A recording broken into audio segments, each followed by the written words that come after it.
selamat sore semuanya. Perkenalkan, nama saya Albert Ignatius Albin, NIM saya 21G10044. Pada kesempatan kali ini saya akan menjelaskan sedikit materi tentang teologi, konsep moral dan etika.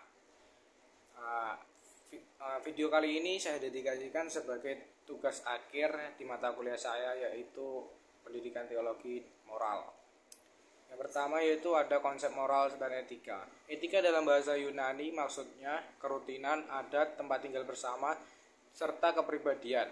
Moral serta etika mempunyai makna yang sama, cuma berbeda dari asal-usulnya serta sudut pandang serta pelaksanaannya.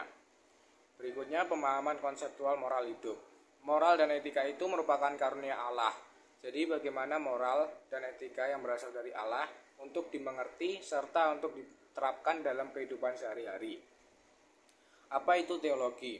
Secara universal, teologi merefleksikan tentang Tuhan yang menyatakan dirinya atau wahyu kepada manusia serta asumsi atau iman manusia akan pernyataan diri Tuhan tersebut.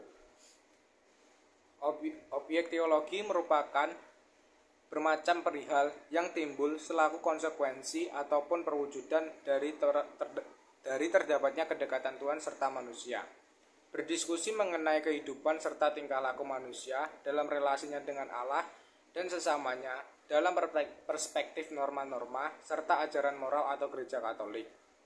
Berdiskusi secara spesial mengenai iman yang terwujud dalam perbuatan serta mengenai tanggung jawab seorang selaku pelaku moral. Berikutnya tindakan moral serta kebebasan. Tindakan moral mengandaikan atau mensyaratkan terdapatnya kebebasan. Kebebasan ialah keahlian manusia guna memastikan dirinya dalam suatu konkret bersumber pada pertimbangan ide suara hati. Selanjutnya ada kebebasan eksistensial. Apa makna atau arti dari kebebasan eksistensial? Artinya yaitu keahlian manusia guna memastikan tindakannya sendiri, sebab kebebasannya manusia merupakan makhluk yang otonom, yang memastikan dirinya sendiri, yang bisa mengambil perilakunya sendiri. Kesimpulannya yaitu teologi moral pada tataran teoritis melaksanakan refleksi atas akibat serta relevansi wahyu Allah kepada manusia, baik dalam kehidupan pribadinya ataupun dalam kedekatan dengan sesama, alam dan serta Allah. Selanjutnya, nilai dasar dan martabat manusia. Manusia diciptakan sesuai dengan gambar dan rupa Allah. Kata-kata tersebut tercantum di Kejadian 1 ayat 26 sampai 27. Manusia adalah ciptaan yang suci dan bernilai, karena itu manusia tidak boleh dikorbankan dan diperlakukan semata-mata sebagai sumber daya produksi. Manusia bermartabat karena diciptakan serupa dengan Allah. Kata martabat sendiri dalam bahasa Indonesia yang artinya terjemahan dari bahasa Inggris dignity. Kata dignity merupakan terjemahan dari bahasa Latin dignitas. Kata benda ini berasal dari kata sifat dignus yang berarti layak, luhur, dan senada dengan kata venerabilis atau terpuji, honestus atau jujur, honorabilis atau terhormat.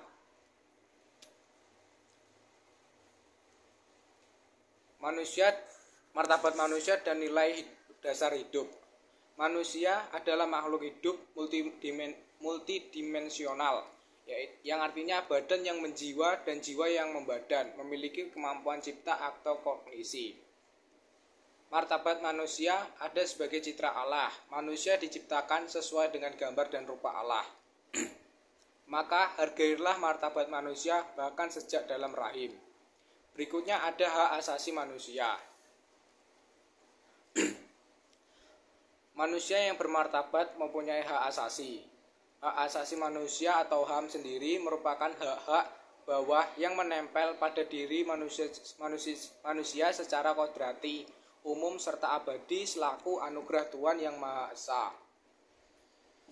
Selanjutnya, penghargaan martabat dan hidup. Prinsip moral ini dulu dikenal dengan nama ordinary dan extraordinary means. Dewasa ini ada orang yang merasa bahwa terminologi ordinary dan extraordinary ini tidak jelas pengaplikasinya, sehingga mereka lebih memilih istilah proportionate dan disproportionate means. Kedua istilah itu mempunyai muatan yang sama sehingga dapat dipergunakan keduanya. Mengapa kita hanya wajib yang ordinari sedangkan yang ekstraordinari tidak wajib? Pembedaan kewajiban antara yang ordinari dan yang ekstraordinari ini berdasarkan pada hukum umum bahwa kewajiban hanya boleh dikenakan apabila hal itu adalah hal-hal yang biasa yang ada pada umumnya dapat dicapai oleh orang. Sedangkan hal-hal yang luar biasa yang pada umumnya pencapaiannya sulit tidak boleh dikenakan sebagai kewajiban umum kepada semua orang. Tentu saja hal-hal yang luar biasa bagi banyak orang boleh diwajibkan pada sekelompok orang tertentu tetapi tidak boleh diwajibkan kepada semua orang. Misalnya anggota kelompok pemain basket wajib dapat main basket, walaupun kita tidak boleh mewajibkan bahwa semua orang harus bisa bermain basket. Selanjutnya yaitu